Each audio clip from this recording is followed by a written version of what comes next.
मैं नंदिनी का पति शिवाय। ओह, पति, husband. Hi, I am sorry शिवाय, एक्चुअली मुझे पता नहीं था। वैसे तुम करते क्या हो, क्या बिजनेस है तुम्हारा? वो दरअसल मेरे पास काम नहीं है। मैं दरअसल ज़रा पढ़ा लिखा नहीं हूँ तो। ये गरीब फटीचर को नंदिनी जैसी लड़की मिल गई, वाह। खैर मेरे लिए तो अच्छा ही है। अब इसे जाल में फंसाने के लिए बस थोड़े से पैसे फेंकने की जरूरत है। अरे कोई बात नहीं, मैं नंदिनी के लिए इतना तो कर ही सकता हूँ। वैसे हमारी कंपनी में एक जगह खाली है, बताओ करोगे काम? डोंट वरी, तुम नंदिनी के हस्बैंड हो, मैं तुम्हें अच्छा काम ही दूंगा।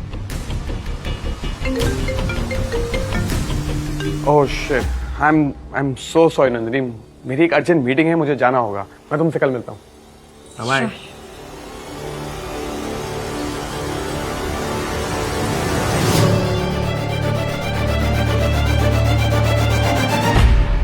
क्या जरूरत थी बताने की कि तुम मेरे पति हो, और तुमने ये भी बता दिया कि तुम्हारे पास कोई जॉब नहीं है। ये सब बताया तो बताया, जब वो तुम्हें जॉब ऑफर कर रहा था तो हाँ क्यों नहीं बोल रहे थे? कब तक तुम्हें ऐसे बैठाकर खिलाऊंगी मैं? नंदिनी, मुझे इस यश की नज़र कुछ ठीक नहीं लग रही है। वो तुम्हारी कंपनी को बचाने के लिए पैसे नहीं दे रहा है, वो तुम्हें इसलिए पैसे दे रहा है क्योंकि उसकी बुरी नजर है तुम पर। Shut up. तुम्हें पता भी है एक कंपनी को चलाने के लिए क्या कुछ करना पड़ता है। ऐसे निठल्लों जैसे बहाने मत बनाओ। पता नहीं क्या सोचकर दादाजी ने तुम्हें मेरे सर पर सवार कर दिया है और खुद स्वर्ग से धार गए। नंदिनी देखो, ऐसी बात नहीं है। देखो, मुझे 5 करोड़ चाहिए, और अगर नहीं मिले तो मुझे तुम्हारी तरह बर्तन धोने पड़ेंगे, जो मैं नहीं करने वाली। तो बेहतर यही होगा कि तुम यश का जॉब ऑफर एक्सेप्ट कर लो। पता है, अगर दादाजी की शर्त नहीं होती ना तो कब का तलाक दे चुकी होती मैं तुम्हें। ठीक है नंदिनी, मुझे तुम्हारा ऑफर मंजूर है, करूंगा मैं नौकरी। गुड। ये सुनकर नंदिनी खुश हो गई और उसने तुरंत यश को कॉल करके शिवाय का फैसला बता दिया। ठीक है, कल उसे ऑफिस ले आना इंटरव्यू के लिए। Okay, bye bye. What sir, Nandini को इस गरीब टाइप के हस्बैंड को आप अपनी कंपनी में जॉब देंगे?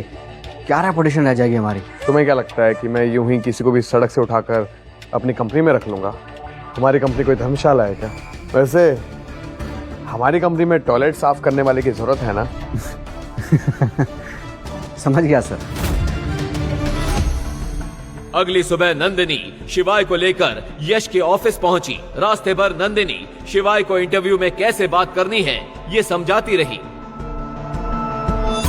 Okay okay sir. Hi. Hi Nandini, how are you? I am good. आओ ना, बैठो ना, कम।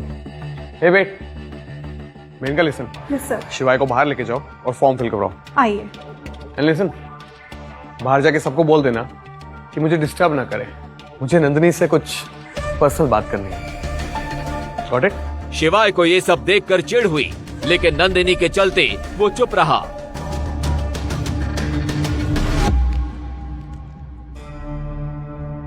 ये लो, इसमें अपनी डिटेल्स भर के साइन कर दो। मैम, इसमें साइन कहाँ करना है?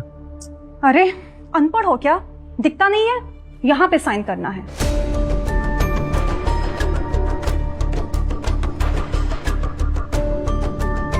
शिवाय फॉर्म में अपनी डिटेल्स भर रहा था कि तभी भागते हुए मैनेजर यश की कैबिन में पहुंचा। यस सर, दिनेश सर आए हैं।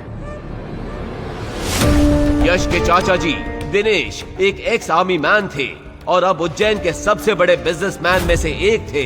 यश उनके साथ ही काम करता था और उन्हीं के पैसे पर उड़ता था।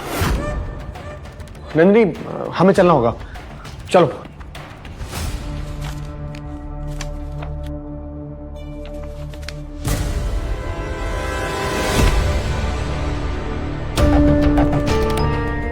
तमीज अंधा है क्या?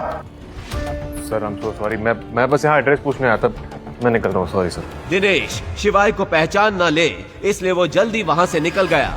तभी दिनेश जी की नजर वहाँ रखे पेन पर पड़ी। पेन पे बने उस एस को देख के उनके पैरों तले जमीन खिसक गई। ये पेन ये इस आदमी का पेन है?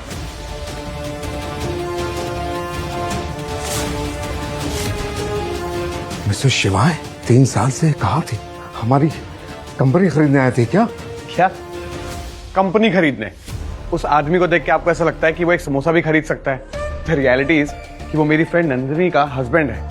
कोई काम वाम नहीं है उसके पास, तो मैंने सोचा उसे कुछ काम दे दूं। तो आपने उसको डांट दिया तो वो चला गया यहाँ से। तुम्हारा दिमाग खराब हो गया है, यश।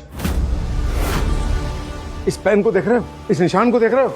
ये निशान उन्हीं लोगों का होता है जिनके पास। कुछ कहते कहते दिनेश जी रुक गए, मगर ये सब सुनकर अब यश की भी हालत खराब हो गई। उसने अपने चाचा के चेहरे पर ऐसा डर पहली बार देखा था। सर आप किसकी बात कर रहे हैं? आप शिवाय को क्या समझ रहे हैं? मैडम, क्या आप सचमुच नहीं जानते कि आपके हस्बैंड कौन है? मैं समझ नहीं पा रहा हूँ कि मैं आपको ये बात बताऊं भी या नहीं। इसका मतलब शिवाय सर उज्जैन में है, कुछ बड़ा होने जा रहा है। मुझे अपनी टीम को अलर्ट करना पड़ेगा। मैडम, ये लीजिए शिवाय सर का पेन। दिनेश जी की बातें सुनकर नंदिनी की हालत खराब हो गई। आखिर मतलब क्या है इन सब बातों का? कौन है ये शिवाय? दिनेश अंकल तो एक्स आर्मी में हैं, वो उससे क्यों डर रहे हैं? नंदिनी घबराई हुई वहाँ से घर पहुँची और गुस्से से बोली, शिवाय कौन हो तुम? मैं तुम्हारा पति शिवाय महेश्वरी। बकवास बंद करो। ये पेन और इस पर बना ये निशान, क्या मतलब है इसका? तुम्हारे वहां से जाने के बाद इस पेन और इस निशान को देखकर दिनेश जी पसीना पसीना हो गए। हो कौन तुम, बताओ मुझे। ये पेन तो मुझे वो बंदर छाप धंच मंजन के साथ फ्री में मिला था। ये तो मैंने यूज भी आज पहली बार किया है। ऐसा भी तो हो सकता है कि दिनेश जी ने इस पेन पर बने निशान को कुछ और समझ लिया हो। वरना तुम ही बताओ नंदिनी, अगर ये पेन इतना जरूरी होता तो क्या मैं उसे वहां छोड़कर आता?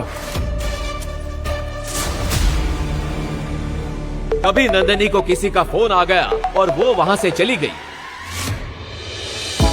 अगली शाम नंदिनी की कॉलेज रीयूनियन पार्टी थी। Hi hi Nandini, you are looking so pretty. पर ऐसी भी क्या जल्दी थी कि तू ज्वेलरी पहनना भूल गई? ओप्स, सो सॉरी, मैं तो भूल ही गई थी। तेरा पति तुझे चप्पल तक दिला नहीं सकता तो नेकलेस तो दूर की बात है। खैर देखो, मेरे पति ने कल रात ही मुझे 3 करोड़ की नेकलेस गिफ्ट की है। सही लग रही है ना? पिछले कुछ दिनों से उसकी कंपनी बड़े लॉस में चल रही थी और वो किसी इन्वेस्टर की तलाश में थी। आगे की कहानी जानने के लिए नीचे दिए गए लिंक से डाउनलोड करें पॉकेट FM ऐप।